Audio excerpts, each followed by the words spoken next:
Hello, everyone.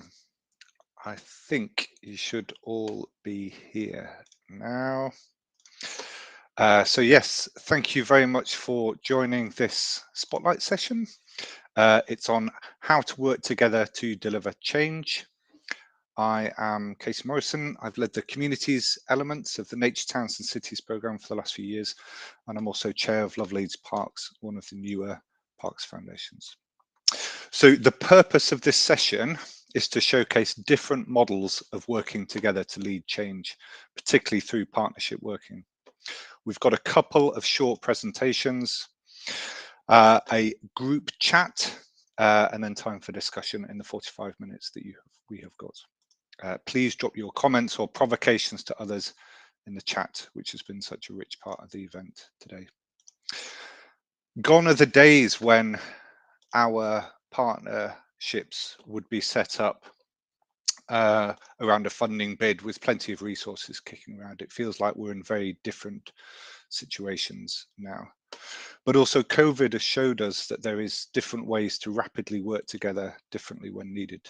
Things like everyone in the homelessness programme showed us local government leadership and voluntary sector partners working together in a very different way. So I think some of these themes you'll hear coming out of our presentations today. How we can be more ambitious, more agile, more responsive. And we've got two great examples of partnership to kick off the discussion today. So we've got Bryony, the community organising manager from the Wildlife Trust, talking us through their community organising model of Nextdoor Nature. But before that, we've got Kieron, McGlasson, director and Green Spaces Fund advisor from So the City, and Sam Evidence, Head of Natural Environment with the Greater Manchester Combined Authority, to talk us through their partnership through the Greater Manchester Environment Fund. So if you are ready, Kieron and Sam, we will hand straight over to you. Thank you very much. Thank you, Casey. I will bring up my slides and we will hopefully get started. So yeah, my name is Sam Evans. I'm Head of Natural Environment at the Greater Manchester Combined Authority. We're the 10 local authorities in Greater Manchester, essentially, and we're going to talk about the partnership we've developed over the past few years to deliver the Greater Manchester Green Spaces Fund. So what is the Greater Manchester Green Spaces Fund? So we set up the fund and launched it in 2022, and it supports community-led projects that increase the quality and quantity of nature-rich green space across our city region. And it is very much targeted, and when the Mayor, Andy Burnham, set this up, wanted to target those areas that are nature deprived and suffer from other inequalities as well. And that's a key theme that's run through the fund and our partnership. We've put about £2.6 million worth of funding into it so far, into over 100 projects. Applications have more than doubled that. So there's a huge demand for this sort of work across our city region. Just a bit of a summary of what the fund and the projects, sort of half the projects that have completed so far have delivered. Huge amounts of green space improved, lots of plants in the ground, lots of volunteer hours and training, and an even larger number of people engaged within the project. And we know all the benefits that will have brought to those communities as well. But what we really want to focus on in today's session is about the partnership that we've collectively brought together to deliver the Green Spaces Fund. And we did this quite quickly. Casey mentioned that at the start, how these partnerships can be agile, can be brought together quickly. And 3 years ago, when the Mayor announced this, we all mobilised pretty quickly behind this ambition. So Kieron, who is director at So the City, who you'll hear from next, is one of our Green Space advisors, and we have 5 of our key partners within Greater Manchester working together with us on the fund to go out there to work with community groups to develop their projects, develop project ideas, because given the nature of wanting to target those groups and those communities most in need, they often don't have experience of delivering projects, applying for funding, opening bank accounts, constituting themselves as groups. So they need quite a lot of handholding and support to get going. And then, our experiences, they really do then sort of kick on and take things forward. So setting up that network amongst our partners who we've worked together for a number of years on a number of different projects so we could quickly come together was absolutely critical in meeting the aims of the fund and targeting those areas of the city region, those groups, those communities that we really wanted to target and can benefit the most from the fund, because there's a lack of green space. There might be health inequalities, other inequalities in those areas. So setting up the partnership around that has been absolutely crucial. We also set up the Greater Manchester Environment Fund a year before that to help deliver funds like this. So recognizing that we as the combined authority aren't perhaps the best place to do that, to administer funding, we set up the Greater Manchester Environment Fund to work with the organisations on there, to work with corporate funders as well, to attract more funding in, and kind of at arm's length from the combined authority. So that kind of three-pronged partnership, each playing to our strengths, each being a collective, has been really important to delivering the fund and to adapting it as we've gone along. So what are the value of those partnerships been? I'll talk a bit about the Green Spaces Fund and then our another example. So as I said, the fund has been better able to meet its aims because of the partnership that we set up and have grown and matured over that time. We've been able to target communities in greatest need. And Kieron and the team of advisors and the sort of wider organisations that they're part of have worked together to deliver outcomes to support those groups. And also, I'm sure Kieron will talk about building up an ecosystem of support for those groups as well across the whole of Greater Manchester.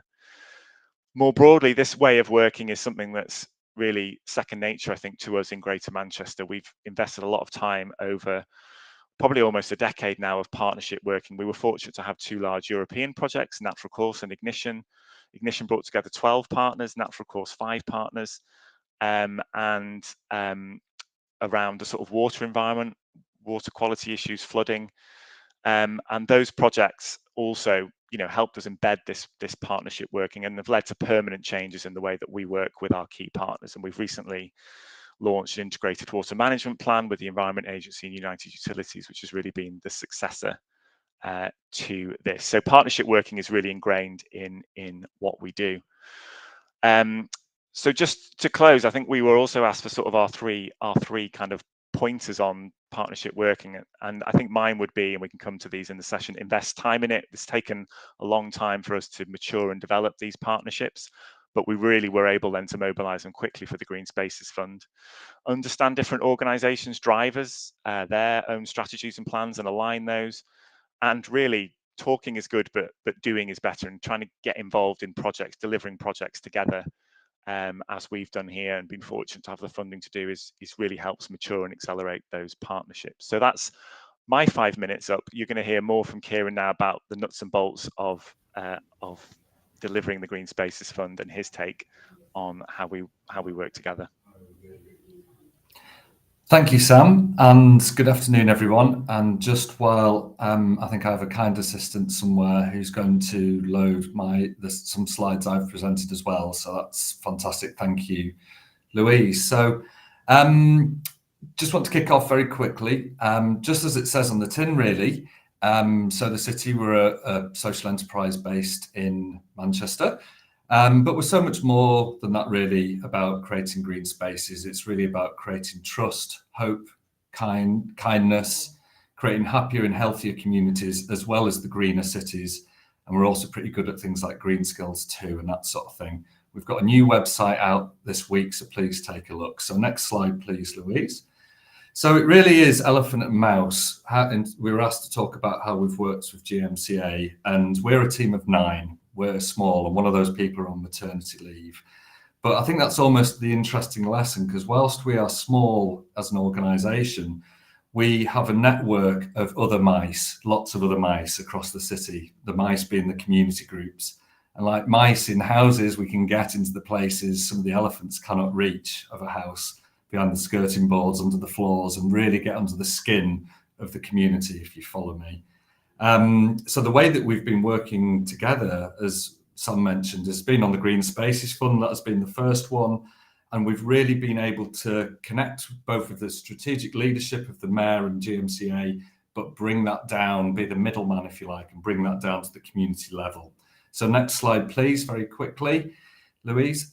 So there is a flavour of the 103 projects Sam mentioned. 33 of them Sow the City, our team of, well, a couple of us really, a small organisation. 33 projects we have helped get across the line, which has been well over £1 million of grant funding and then about £500,000 in match funding. So we're extremely proud of that.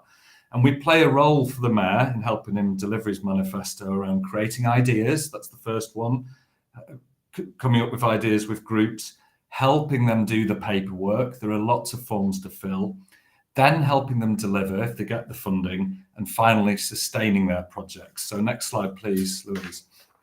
There is a flavour there. Take a look at the Green Spaces Fund website. You can read about all 103 projects. Next slide, please.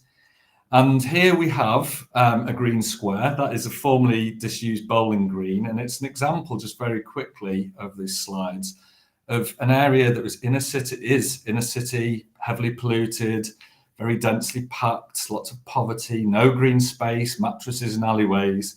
And the image on the left shows an old bowling green, never used for years. The image on the right shows within 3 months what the investment paid for through the Green Spaces Fund.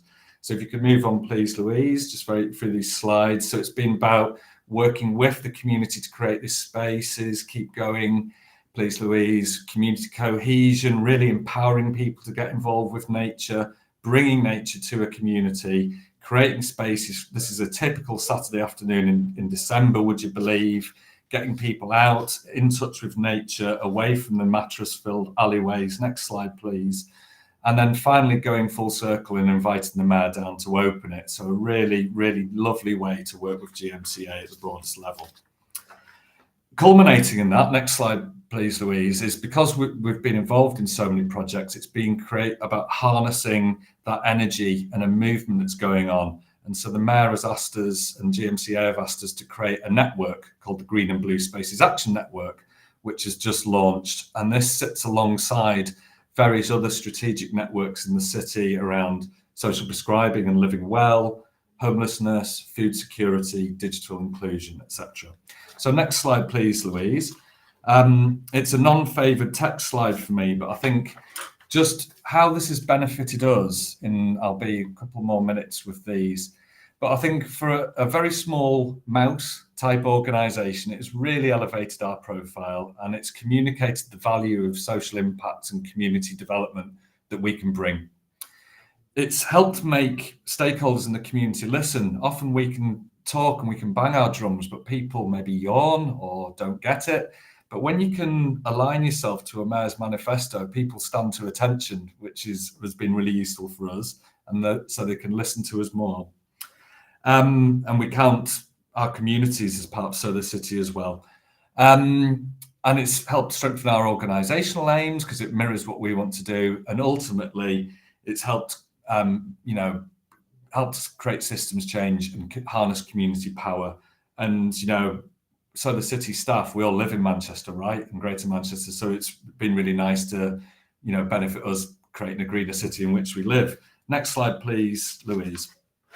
And these are ways, that it's made the funding effective. We've been able to really focus that funding where it's needed most.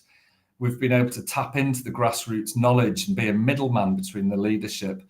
And I think the biggest thing for community benefit, as Sam mentioned as well, is actually having staff that can advise communities through all these stages. It's not just here's a fund, good luck with it. So next slide, please, Louise. This I just wanted to show you. I'm gutted because I went there yesterday and the shot I took yesterday didn't make it to this batch of slides you got, but this was a typical project before. And then next slide, please, Louise. Literally a year later through the funding, it was this amazing community garden, really well used by the group, really green, nature rich, tackling climate. And I think that's the key. It's the pace of it, really.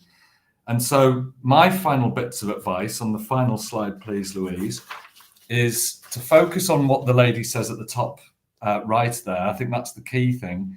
But behind that is really been developing trust. It's the elephant and the mouse syndrome. Never underestimate the power of the small or perceived small. co-design works, it really does. And we've done this through the Green Spaces Fund, working through GMCA and latterly in Nature Neighbourhoods. It really does work, so let's do more of it. And let's sustain, these are all about getting projects off the ground and doing something set up the first rung, but let's invest in sustaining them.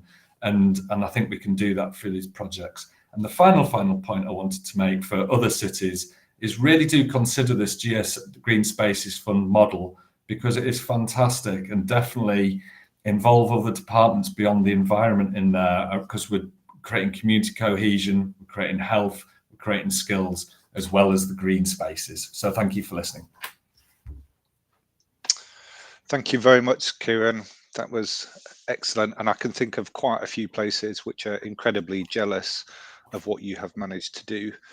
And I think some real richness there in the amount of time that it has taken to get you to that point, and the amount of organic mice and elephant building that has been needed. Yes. To get you there. Thank you, Casey. So we will come back to some of those threads, but we're going to hear next from Bryony Carter. Thank you very much. Hello.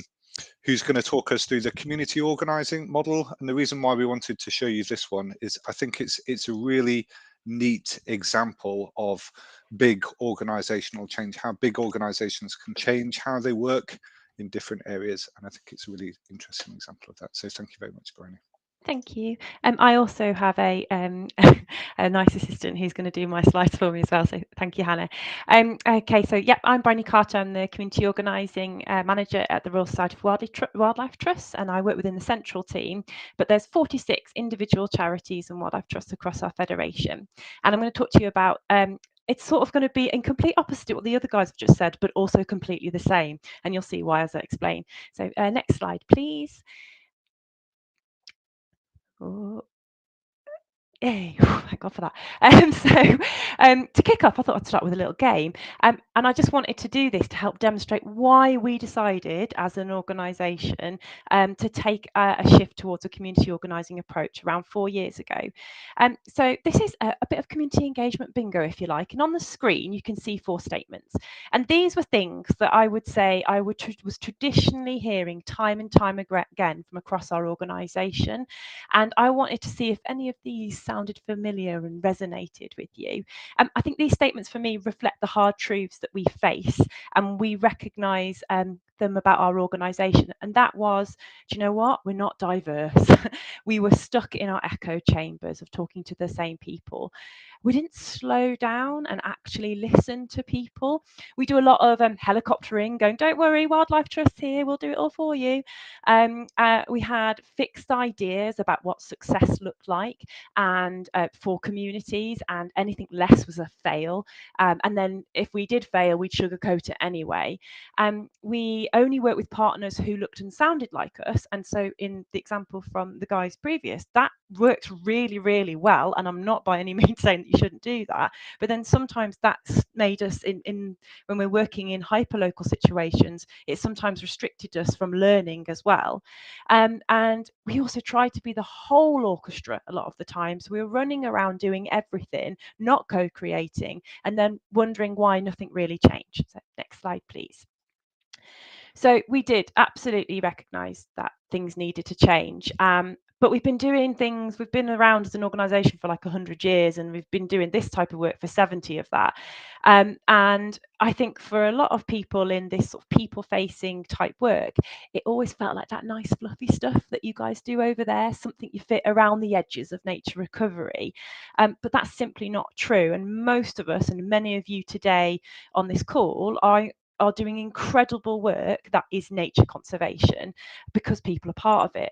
So for us, shifting to a community organising model, it felt really risky. It was a big step away from the nice comfortable space that we were. We literally jumped straight off the cliff into the sea of unknown. And it was all about letting control, collaborating, listening, shifting power, and more importantly, building power.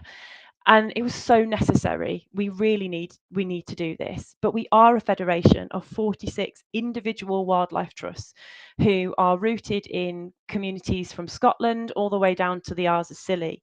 And we've always said, well, nature's for everyone. But if we were being really honest with ourselves, our actions haven't always matched that belief. So next slide, please. So in recognising that,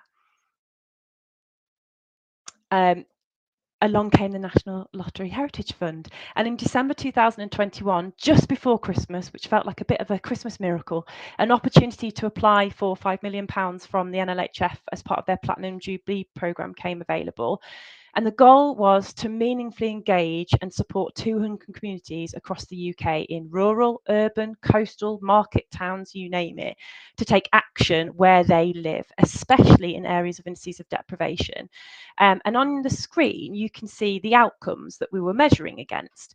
And you'll notice I'm talking about outcomes, not outputs. There's no numbers there. And we were really incredibly thankful for this opportunity, because if you've got a whole movement culture shift, you can't just go out and start doing this stuff. You've got to really put a mirror up to yourself. And what the lottery did, which we really appreciate, was that it gave us the freedom to take real risks. It was an opportunity to test and even potentially fail. But what it would do is help us properly try and shift towards a community organising method, and to get our house in order to shift that internal culture, which was just so important for us. Next slide. So that internal culture shift meant we had to get really uncomfortable and make big shifts that meant we did some real groundwork for that to happen. And the first big thing was recruitment. We encouraged wildlife trusts to stop hiring the usual wildlife trust types. And I'm one of those, by the way. I'm just really lucky to kind of evolved with it. And start bringing in people who had lived experience in community organising and development. And they weren't always people with environmental backgrounds, but they brought energy, insight and skills that we desperately needed in our movement. Second, the funding allowed us to work with the National Academy of Community Organisers, meaning we were able to put 150 staff through some accredited training. And we wanted to make sure that everyone up and down the country had that shared foundation in organising, no matter the level of their job. But also we knew that the funding will eventually end, and as always with these things, you know, people move on. So we knew that, yeah, we can train all these people, but we have to also build legacy in now from the start, because we were committed to this for our strategy for the next 10 plus years and so on.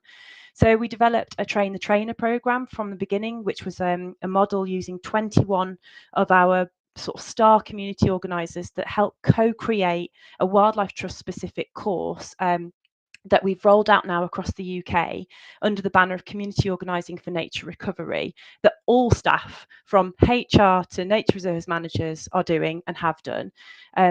And just to really help underpin why this is so important and why relationship building is so important. Third, we changed how we evaluate. We used a share, learn, improve model through the whole of Nextdoor Nature, which was all about reflecting honestly across the movement. And we celebrated what worked, but we also talked openly about what didn't work. And that was the other thing. So evaluating the impact on the ground when we were out there, at first it felt really extractive. And we said to the funders, this isn't right. It's not for the community. So we pushed back and we worked with MEL researchers and the communities themselves and co-designed something better, something that felt authentic and grounded in the relationships we were developing. Next slide. So how did all of this then help with us and our shift to the partners that we worked with? So I'm going to talk about not partners that are usual suspects, but I'm going to talk about the partners in communities themselves. So one of the biggest shifts we made in this programme was using the community organising principles around going to where people are. We actively listened, not just played lip service to it. We mapped communities, talked to everyone, and we made it clear that we weren't there to take over or duplicate work. We wanted to build on community strength and not override it. For example, Derbyshire Wildlife Trust hired a guy called Adam, and he was from a community organising background and he had no experience in wildlife or conservation, but he knew Derby, and he made powerful, honest connections with people who had quite rightly never heard of us and honestly just thought we were a wildlife rescue charity. So And a lot of them even questioned why they would work with an organisation like us, because we were just so unrelatable. And they were right to ask, and correct in that, but not the wildlife rescue bit, obviously. But Adam really earned that trust with them, and he really changed everything about how we tell and capture authentic stories and build respect. In Leicester and Norwich Wildlife Trusts, they had never previously worked in the cities that bore their name. These were hard communities to access, but the organisers put in the time. They built the relationships with local community, police officers, housing trusts, food banks, faith groups, and brilliant local people. And the legacy of that still continues today, where those community groups are up and running and self-sustained, and securing getting their own funding, as Sam and Kieron were just talking about. So it's always about helping others to do things for themselves. And don't get me wrong, though, it wasn't perfect. One Trust really struggled because the area they were working in was already highly saturated with well-meaning charities. People were saying they were simply burnt out. And then we had some of our rural Welsh communities. Years of cuts meant that infrastructure just wasn't there for any community hubs to exist. So we didn't shy away when it didn't go so well. It just made us ask difficult questions. Can community organising work in rural places? Well, we put that out there, and Lincolnshire said, yeah, well, actually, yes, it can. It's hard, but it can. We've got no transport links. We're very highly isolated, but we did a lot of mapping. We enhanced community pride and connection, and we found that the best place to find local people is down the pub or down outside the local co-op. And we encouraged them to go to those places. Yes, we did, because it worked. And crucially, we changed how we define success and how we acknowledge power when working with partners. And we stopped saying success is always going to be, you have to set up an independent wildlife group. Sometimes that can work, and sometimes that's too big an ask for a lot of communities. It wasn't our place to define that. We supported the community to say what it was they wanted based on their motivations. It wasn't a top-down programme, which I think the Wildlife Trust had done so much of before. This was community-shaped and based on their own definition. Next slide. What did all of this mean for us? So how did it change us? So at the end of the funding, what fundamentally changed was, sorry to use a horrible buzzword here, but we're still very much on a journey. We've made mistakes, and we will make more, by the way. Sometimes it feels like a drag, and sometimes it doesn't work. But the progress so far is something that I'm incredibly proud of. And at the beginning of this whole, we have 3,000 staff at the Wildlife Trust across our movement within our organisations. At the start of this, we had no named dedicated community organiser in the whole movement. And now, at the end of Nextdoor Nature in December that just gone, 86% of staff were retained in core community organising roles across the movement. Some trusts now have fully community organising teams and have built functioning networks in their communities to keep going out and supporting these communities. We have an internal community of practice. We have a senior peer network to really help keep sharing and improving. We have a shared commitment to always evolve, and we've rolled out Share, Learn, Improve again and again to keep building power and amplifying community voices. And we've also developed, through legacy funding from the lottery, an effective way to measure and collect qualitative data to show all of this work and the impact that it's having. It's currently being developed into a minimal viable product called an application, and we're just testing it. But ideally, you can be out there working with community groups and capture loads of really fantastic information. And by the end of the project, that funding has been really impressive to support that. And the final thing I will end with on that was that at the very beginning, I said our goal was to work with about 200 communities meaningfully, because we sort of really dedicated ourselves to this shift. By the end of the project, the total number of ongoing relationships we now have developed is 1,600. So we beat that target. And my final lessons, next slide, please, that I want to end with is, first of all, let go of control. There was a real tension for many of our staff that they felt they were slacking off when entering early conversations with partners without a clear project ask. But one of the biggest lessons we've learned is to stop trying to control the process. Be honest, be authentic. The turning point came when we stopped asking, how do we engage with communities? Instead, we asked, who's already here? Who's already trusted? It's not about finding the perfect way in. It's about stepping back, listening, collaborating, and earning trust. And that often means working with people who don't look like us or share our direct mission. And that's okay, because we find common ground and build from there. 2, invest in relationships. It's not quick wins. I will repeat exactly what Sam and Kieron said. Real change takes time. Don't just go for the easiest or most obvious partnerships. Some of our most meaningful collaborations began when we approached groups we had no history with. Focus on outcomes and be brave to ask why a metric output exists. You must always engage. For example, you must always engage 100 people. Ask why and what that change means. And finally, embrace the discomfort. Get uncomfortable. Growth happens when you have a squibbly belly. That's what I always say. I know that sounds really unprofessional, but what are you going to do? Too often communities assume that we were there to do nature to them, plant a few trees, run a wildlife event, but real community organising is about helping people lead themselves, and that means helping them to build confidence and find their voice and define their version of nature recovery and success. So it doesn't have to be fully functioning volunteer group at the end. It can be what they say, it can be a person laminating a sign saying thank you so much for making this change. So trust the process and get uncomfortable, because that's the only way you're making a change. Thank you. Oof, Bryony, what a journey you've taken us on there. That was quite a change and quite brutal with your own organisation. So thank you for being so open and honest about that. I think there was a huge amount of that stuff that exists across the sector, that you guys have done such a great job of looking at how to change. I love the stories about helicoptering in and sugaring coating it and setting outcomes, and we have to change as a sort of rallying cry. We've been doing this stuff for a long time, and yet we've still got the most nature depleted area. So I think a real mission and a sense of purpose and mission behind a lot of what you have spoken about, as well as a real tangible steps of how you went to go about doing that. So I think a huge amount of learning for the sector, and I think your evaluation and other stuff which is coming in this year, I think will be really useful to other people.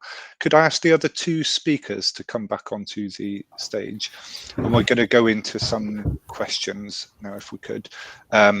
We are running a little bit behind time, so we're just going to do Q&As for 10 minutes and then go straight back into the breakout rooms. But I mean, a really big question which has asked been here is around this idea of money. That all of this stuff initially takes quite a lot of money, and just that sense of how can the sustainability of this work be ensured in the long run if it takes large amounts of grant funding to get it going. And I think both of your stories has talked through, yes, it needs money to set it up, but it will look different in the long run.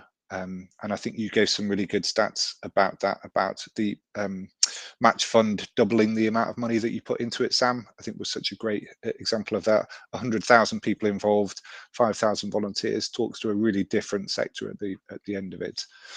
And to yourself, Bryony, in terms of the number of community organisers retained at the end of the programme into a very different organisational shape. But yeah, the money that it takes to do this stuff, what are your thoughts on that? Oh, I'm happy to go first on that if you want. I would say, well, thankfully we've gone through the hard work, so we're happy to not gatekeep any of it. So more than happy to share everything we've learned, and we want to, and we do that on a regular basis with anyone. So that's always a good start. And I think, like I said, that money, we wouldn't have been able to do this without the money from the lottery, but we don't have that money anymore, that the funding is finished. So how are we self-sustaining this work? How are we keeping people in jobs? And obviously the thing about community organising, it's all about kind of making yourself redundant. So the couple of things we've done is we've really looked at corporates, and actually we've been able to secure a lot of ongoing funding through social value corporate funding. So stuff like this, corporate organisations are really, this is just really authentic for them to get involved with. Their money can make real change. So we have got 6 trusts who are being supported by a corporate to continue this work. So I think get more sophisticated of the conversations you have with your corporates, because you can definitely offer something around environmental, social governance and social values. Bids would be something I would definitely say to people if you're looking for funding. A lot of the funders themselves, not just the lottery, community lottery, have done a lot of learning and listening about the main issue is the development time at the beginning of funding. So, being able to, it's not as a business model, it's not great, because you've got to do a lot of, it takes time to build relationships. You need that development time. That's why we're putting a lot of effort now into an evaluation app to record and get loads of really good data, because the data and the evidence is what's going to say to funders to give them that security to take that risk for that development. Because it's a big leap to ask people to go, give us some money, we're not going to tell you exactly what's going to happen, because we need to leave that to the community. So the evidence that we're going to pull from the nature action outcome framework and the tool from that, we hope that that's something that will help secure us for more funding, not just us, but communities and other organisations. Thanks, Bryony. Sam? Kieron? Yeah, I think I would agree with all that Bryony said. I think we've had some successes obviously as well with corporate funding, and are looking to build on that. And I think I would just emphasize what Bryony said around what the outputs that are delivered, and we've produced impact reports that are very clear on and you saw some of those in the slides there about the outputs that the funding has delivered, particularly in those communities where it has been most needed. And they often do resonate with companies looking at their social value and corporate social responsibility aims as well. So yeah, just to emphasize those points that Bryony made. Yeah, and very quickly from my point of view, I think because these grants that have been offered through Green Spaces Fund are not small, they're a healthy size grant, but also a manageable size grant for those that are starting out for the first time. So it's not 2 or 3K do great impact, but it takes a long time to get to where you want to get. But it's 40K matched up to 80, 100K in a lot of instances.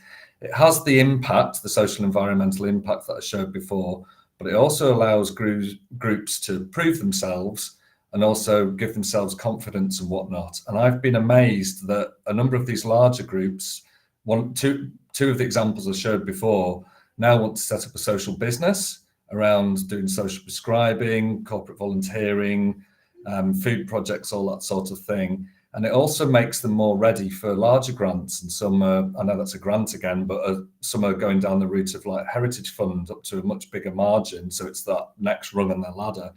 And because they've proved themselves, it also makes them brilliant in a shop window for things like social value and whatnot, that, a corporate has trust in them and would be able to know that their investment would help them grow. But I think ultimately, if we want to do a strengths-based approach and get away from throwing grants at things continually and going around in that cycle, is invest in the support staff and the community development that can help these groups and keep them, be an arm around them and keep them a critical friend, if you like. And I think that's absolutely key. And the biggest thing that groups say they appreciate is that helping hand. Yeah, and I think that is a real strength of what you guys have done across Greater Manchester. It's almost a microcosm of what we're trying to do through Nature Towns and Cities, is saying, yes, it needs money, but it needs a plan behind it, and it needs a really long-term 10-year plus strategy of how you bring more people in, how you get people ideas firing, how you bring many more people into the conversation. So I think this is such a great example. I just want to pull you back to some of the learning about your top tips. So you talked about, Sam, investing time in the partnership and mapping out different organizational drivers, so mapping out outcomes for different partners. But I love the quote as well, talking is good, but doing is better. There's some crackers in this. We're going to write them all down and we will share them with you all. Kieron, you talked about people never forget how you made them feel. I think is such a great one, particularly the sort of dynamics and you know, the power play and other stuff that can be sort of part of this. But your three things of trust, co-design, and sustain, I think, are almost a thread going through the whole thing. And then finally, Bryony, you talked about control and letting go. I think, again, huge amounts to learn by that, particularly for big institutions. Working for a big institution, it's really tricky. It's really, so how do we map out the steps to that and start to make it easier? Long-term relationships and embracing discomfort. Love all of that. At the last minute, there was a question for you, Bryony, about how senior management got on board with you taking a fairly radical leap to a community organising model, and then we're going to get pulled back into the main room. Yeah, so really easy one. 5 years ago, just before this, the momentum was starting to build around this. As I said, in trust, we're already kind of going, this is better way of doing things. We were doing our strategy again. So each trust, we all federate towards one strategy, even though they are individual. And just like a good girl that I am, I've got it here. And community organising was built into our 10-year 2030 strategy. So people taking meaningful action for nature and climate, inspiring community organising and mobilising was goal 2 of our strategy. So all trusts signed up to that to deliver on that. That's the first step. Now, just getting it on paper doesn't mean that, as many of you will know, that work in big organisations means that that's happened. And then my role was created, and essentially what we've done with that training that I talked about, we do lots of work with chief execs to, you know, help them come on a journey, because it's actually a massive shift for them. It's a huge, they're the ones that have had to get most uncomfortable, because a lot of them come from a very different world to what community organising is asking. And it's a really, you know, we're saying to them to think differently, that we're saying don't think about numbers, guys, because they're like, how many numbers, how do you make money from this, or how does it cover its own face, and all of those things. We've just had to hold their hand through it and work with them and keep going back, and sometimes we slip and keep going back. So it's not just me, it's a full-pronged approach, myself, my director, and also we've got a hell of a lot of support outside of the Wildlife Trust from our fellow peers and other wildlife other organisations who've just been brilliant at hearing about this and wanted to know more. And I think that peer pressure sometimes really helps. So yeah, it was, I think, getting it written in your strategy and having, we couldn't have done this without that buy-in from our chief execs and chairs. And we continue to, you know, every day I am having conversations and I go up and down the country talking to Wildlife Trust to help them come on this journey. So it just takes a lot of legwork and a lot of repeating yourself, but we're getting there. We're getting there. Excellent. What a positive message of hope to end on. So thank you very much, Sam, Kieron and Bryony. I think you talked us through a ton of stuff in a really short amount of time. We will be sharing speakers' contact details afterwards, but for now we're going to go back into the main room. And we do that by, Hannah, help me out.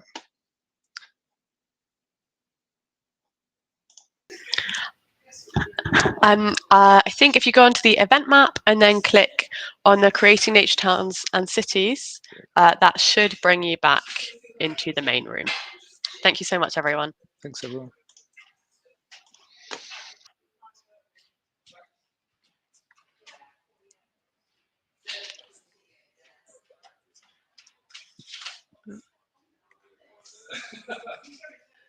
Oh, yeah.